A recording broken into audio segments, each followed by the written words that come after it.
সাধু হতে পারবেন না, কারণ সাধু হতে হলে 4টি আইন পালন করতে হবে।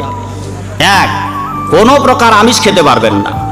2, কোনো প্রকার নেশা খেতে পারবেন না। 3, কোনো প্রকার অবৈধ সঙ্গ করতে পারবেন না।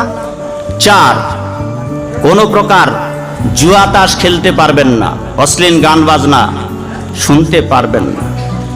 তো 1 নম্বর পরীক্ষায় তো আটকা পড়ে যাবেন আপনারা, মাছ মাংস খেতে পারবেন।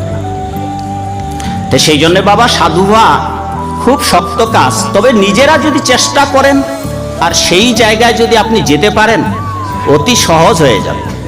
কেননা সারা বিশ্বের হাজার হাজার মানুষ আজ ভক্তি জীবন যাপন করছে, যদি নিজেরা চর্চা করেন সহজ হয়ে যাবে। সেই জন্য আমাদের 1 নম্বর কাজ হবে সাধু সঙ্গ করা। প্রকৃত সাধু যারা, যাকে তাকে আসরে বসিয়ে দিলেই সাধু কথা হবে না।